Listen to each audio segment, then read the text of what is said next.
Hey everybody, Moonsong here. I'm just kidding, I'm not going to do it today. Almost. Brace your ears, guys. So today I'm going to be talking about the regional that we had in the past week. Sorry I haven't been recording any videos lately.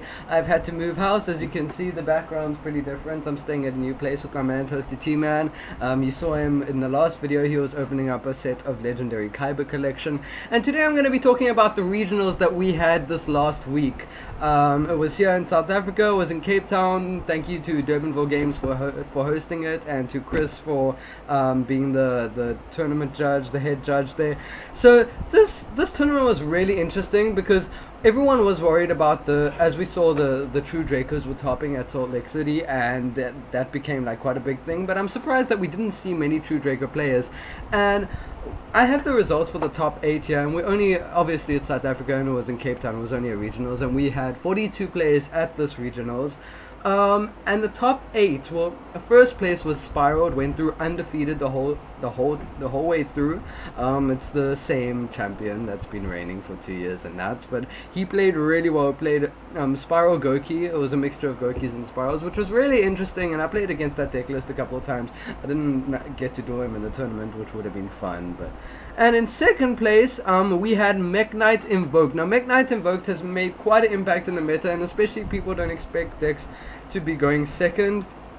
And the way his deck likes to go second, I think he had a big advantage, and I don't think anyone here really has the deck that much.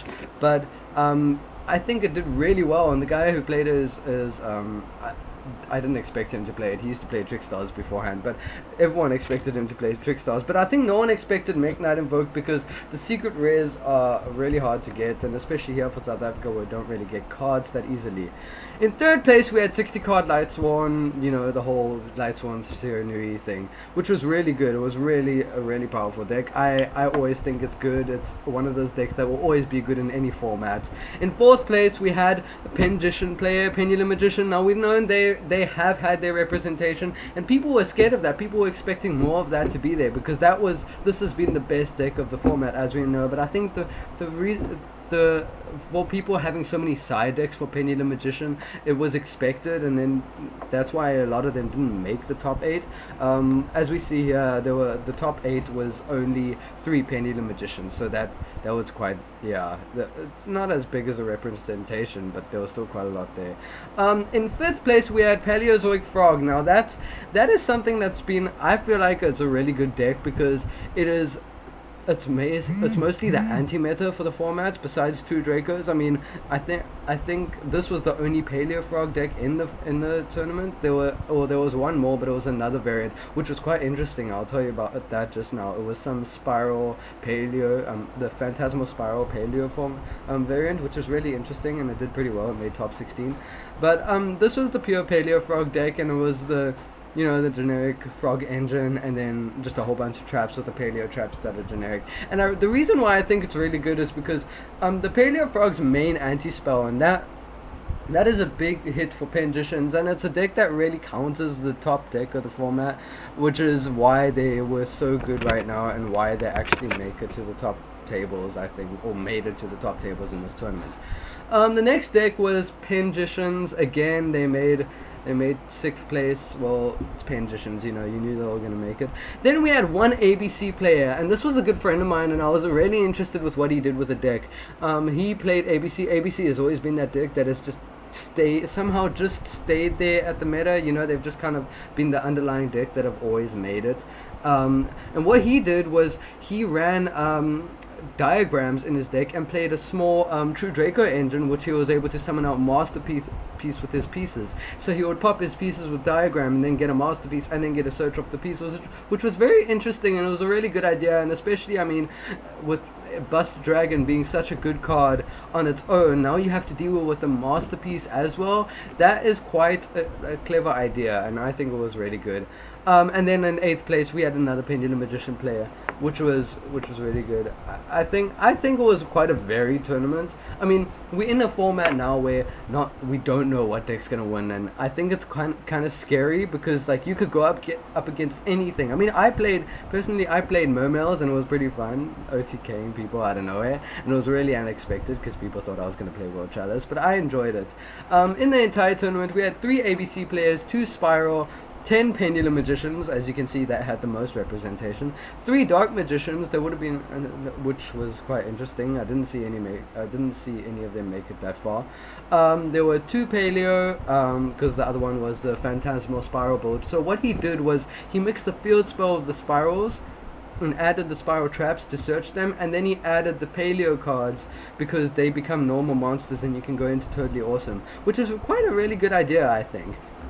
Then we got the Mermails, the only Mermail deck that I played. Then we had 4 Trickstar players. I ended up playing one of them. I think one of them dropped out in the early game. Then we had 3 Dino players. I absolutely hate Dino right now. They must just die. Because Ultimate Conductor is such a strong boss monster. Like, let's admit, guys, the fact that it can just wreck your entire field and punish you for having so many monsters on the board, that is a big problem. We had 4 60 card variant decks that were really interesting, and then we had 10 rogue decks, 10 others.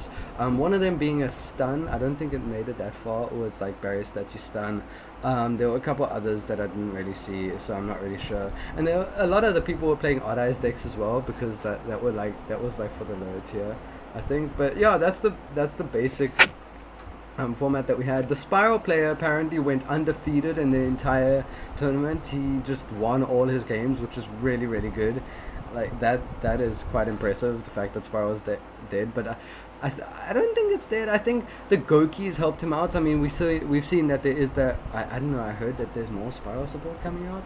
I'm not sure, but we saw that the Gokis I think made his deck like gave him such great OTK potential and just made him, I don't know, a lot stronger, because the Gokis can search anything and the Ash isn't really going to do anything to them, because you can kind of you can help chain block. And then Isolde is such a good card as well, because I mean, if you think about it, the Spiral super agent is warrior, and then you have that with the Gokis, which can search when you link summon.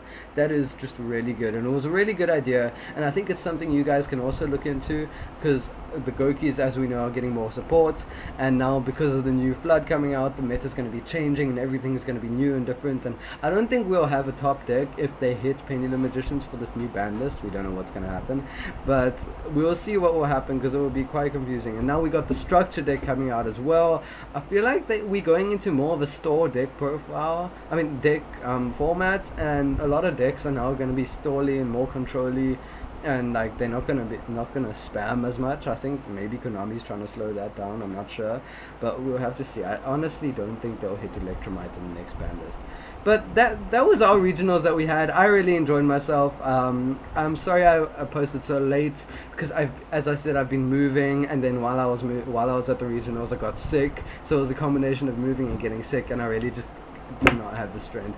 But I'm here now and I'm able to tell you about it. So I hope you guys that entered, I hope you guys really enjoyed it. I know I had fun. Let me know what you played at your last regionals. We are having another regionals in May, which is pretty far from now, and then a nationals in late May, which I'm pretty psyched for. I'll be going to Durbanville, so I'll see you guys over there. Thank you guys for watching this video. Remember to like and subscribe and hit that notifications button so you can see whenever I post a new video. And as always, thanks for watching, guys. I'll see you in the next one.